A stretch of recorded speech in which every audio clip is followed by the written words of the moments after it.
Hello guys, പവിത്രം പുത്തൻ promo വിശേഷങ്ങളിലേക്ക് എല്ലാ കുട്ടിക്കാർക്കും സ്വാഗതം. അങ്ങനെ നമ്മുടെ പുതിയ പ്രൊമോയില് നമ്മുടെ വേദേനെ വിക്രം ഇങ്ങനെ വാഷ്റൂമിൽ കൊണ്ടുപോകാൻ വേണ്ടി ഇങ്ങനെ തോളത്തേറ്റി കൊണ്ടുപോകുക കേട്ടോ. അപ്പൊ തോളത്ത് പിടിച്ചിട്ട് നമ്മുടെ വിക്രത്തിന്റെ തോളത്ത് പിടിച്ച് നമ്മുടെ വേദ ഇങ്ങനെ ഞൊണ്ടി ഞൊണ്ടി പോകുവാണേ. അപ്പൊ നന്ദിനിയടുത്ത് അവിടെ നിന്ന് വല്ലാത്തൊരു നോട്ടം കേട്ടോ. അപ്പൊ നമ്മുടെ വേദ ഒന്നും കൂടി നമ്മുടെ വിക്രത്തിന്റെ മേത്തോട്ട് ചാഞ്ഞ് കിടക്കുന്നുണ്ട് കേട്ടോ. അതിനുശേഷം നമ്മുടെ നന്ദിനിയടുത്ത് വന്നിട്ട് നമ്മുടെ വേദയോട് പറയുന്നുണ്ട്, എടി നിന്റെ കാല് ശരിക്കും മുളുക്കിയിട്ടില്ലല്ലോ, നിന്റെ അഭിനയമല്ലേടി ഇതെന്ന് പറയുമ്പോൾ നമ്മുടെ വേദയുണ്ടല്ലോ ആ ഉളുക്കിയ കാല് നിലത്ത് ചവിട്ടിട്ട് അവിടെ കിടന്ന് ബ്രേക്ക് ഡാൻസ് ഒക്കെ കളിക്കുന്നുണ്ടേ.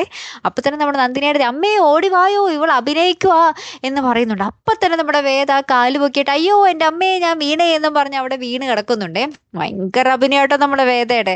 അതിന് പിന്നാലെ ഉണ്ടല്ലോ നമ്മുടെ നന്ദിനിയടത്തിന്റെ അടുത്ത് വിക്രം വരുമ്പോൾ നമ്മുടെ നന്ദിനിയടത്തിന്റെ അടുത്ത് പറയുന്നുണ്ട്, സഹായിച്ചില്ലെങ്കിലും വേണ്ടില്ല, ഇങ്ങനെ കുത്തുവാക്കുകൾ കൊണ്ട് കുത്താതിരുന്നോട് നന്ദിനിയടത്തി എന്നൊക്കെ പറഞ്ഞ് നമ്മുടെ വേദ ഭയങ്കര ഡയലോഗ് കടിക്കുന്നുണ്ട്. പിന്നീട് നമ്മുടെ വിക്രം വേദയെ പിന്നെയും തോളിലേറ്റി മുറിയിലേക്ക് കൊണ്ടുപോകുന്ന ദൃശ്യങ്ങളാണ്. അപ്പൊ നമ്മുടെ വേദയ്ക്ക് ഭയങ്കര സന്തോഷം കേട്ടോ. വിക്രവുമായിട്ട് മുട്ടിയുരുമാൻ കിട്ടിയ അവസരമല്ലേ, വേദ അങ്ങനെ അങ്ങനെ പാഴാക്കി കളയില്ലല്ലോ അല്ലെ. കാത്തിരുന്ന് തന്നെ കാണോട്ടോ. അടിപൊളി രംഗങ്ങൾ തന്നെയായിരുന്നു കേട്ടോ പ്രൊമോയില്. കാത്തിരുന്ന് നോക്കാം. അപ്പൊ അടുത്തൊരു വീഡിയോയുമായി വരുന്നത് വരയ്ക്കും ഗുഡ് ബൈ.